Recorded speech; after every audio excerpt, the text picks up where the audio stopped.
Members of the royal family have joined families of victims of the Grenfell Tower inferno at St. Paul's Cathedral for a memorial service to honor their memories 6 months after the deadly fire.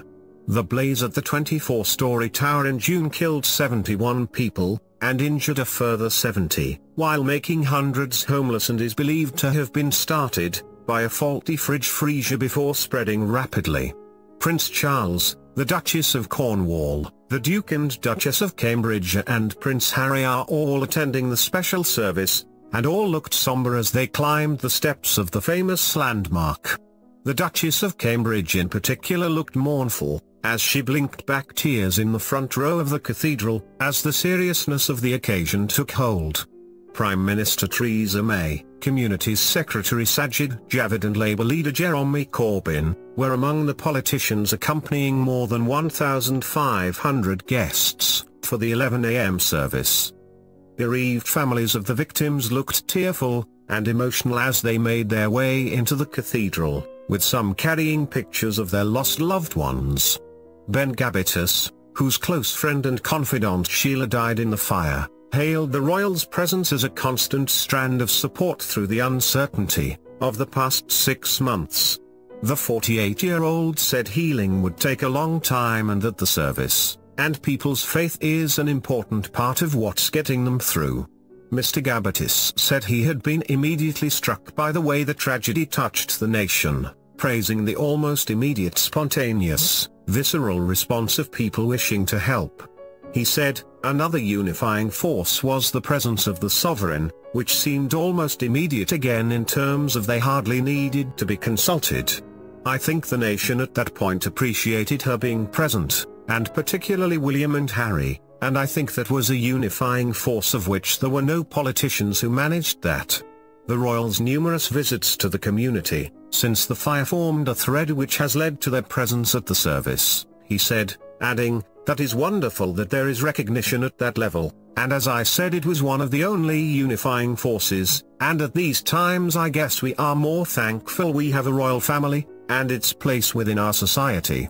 A green for Grenfell banner adorned with a heart was carried in as a hymn was sung, before the Very Reverend Dr. David Ison, Dean of St. Paul's, welcomed the congregation. He said, among us are survivors of the fire in Grenfell Tower exactly 6 months ago, those who have lost members of their families, or their friends, those who live or work in North Kensington as neighbours, and members of the local community, those who served others as frontline responders or volunteers, or who assisted with the immediate tasks of coping with the losses of lives, homes and livelihoods, and there are representatives of our national life, because this is a nation that grieves at the unspeakable tragedy, loss and hurt of that June day. The welcome also includes all of you watching on national television, among whom are those painfully affected who could not face such a public event, those who would have liked to be here in solidarity, those whose hearts go out to the many, whose lives have been lost or changed forever. In this service we come together as people of different faiths and none, as we remember before God those whose lives were lost, and pray for them to be at peace, as we are alongside brothers and sisters who have lost their homes and their community, and those they love, as we commit ourselves to care for each other, and to be united in the face of suffering and sorrow, as we seek each other's help and resolve to build on our hopes for a future, in which the tragedy that struck the peoples of Grenfell Tower, will never happen again. As the hour-long service began, the council linked to the tragedy, the Royal Borough of Kensington and Chelsea, observed a minute's silence at the Town Hall, in High Street, Kensington. The Bishop of Kensington, the Right Reverend Graham Tomlin, said he hoped the service would reassure those present that they were not forgotten by the nation, and that it would signify the start of a change. He said, as we come to the end of this difficult year, as we celebrate Christmas, as we move into a new year, nothing can remove the memory of that night, nor do we want to forget those dearly loved people who were lost. And yet my hope and prayer is that this new year can bring new hope of a future, a vision of a city where we lose our self-obsession, and listen and learn from places and people that we wouldn't normally think of reaching out to. He added that he hoped the word Grenfell would transform over time from a symbol of sorrow, grief or injustice to a symbol of the time we learnt a new, and better way, to listen and to love. Commemorating the dead, the Dean said, "Let us remember, united in grief and hope and love," before the congregation held a minute's silence. Council leader Elizabeth Campbell was not present at the service, after some families said they would not want the council to attend in an official capacity. She said it was only right to respect the wishes of those involved in the service, adding, "I want them to know that we will be thinking of them." An audio montage of voices from the Grenfell area was played to the congregation. A male voice said of the fire, "We were lost for words, we did not know what to do, how to react. I have never known anything like it in my life." Another said, "The comfort is just being together, the comfort is just having each other." The Al Sadiq and Al Zahra School's girls' choir then sang out the poignant words, "Never lose hope." The service will provide families of those who died in the blaze an opportunity for words of healing and truth, a bereaved relative said.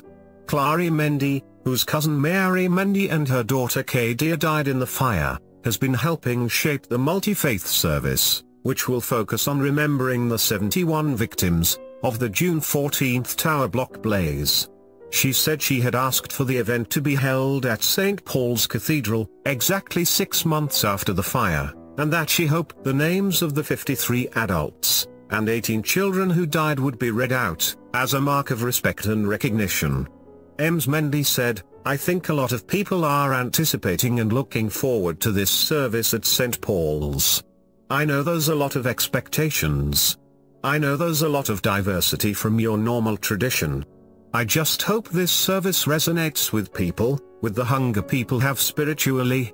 A lot of people, right now there's no trust in the government, a lot of people have more faith and trust in their religion." She went on, "I just hope it measures up to everybody's expectations and people will.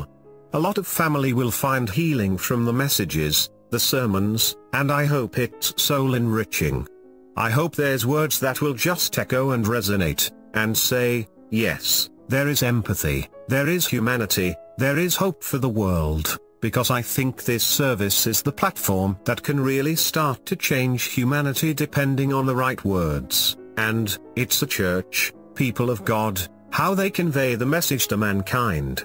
I hope I'm just not hoping for too much, but I am expecting a lot from this service, especially words of healing, and of truth."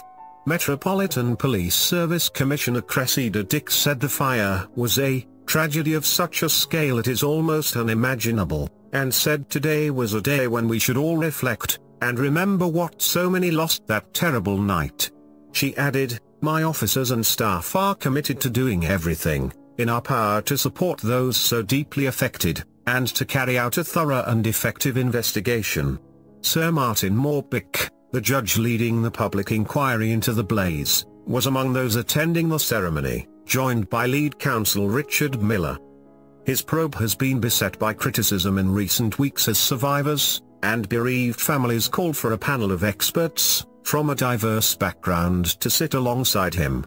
Close behind, lines of uniformed paramedics and police officers streamed into the service. Outside the cathedral, Bishop of Kensington Graham Tomlin shared a hug with emotional survivors, including former 19th floor resident Nicholas Burton. More than 1,500 people are thought to be attending today, around half of which are bereaved families and survivors, while the other half includes members of the wider community, volunteers and first responders. The multi-faith service will include messages of support for the bereaved, offering strength and hope for the future for those of all faiths and none.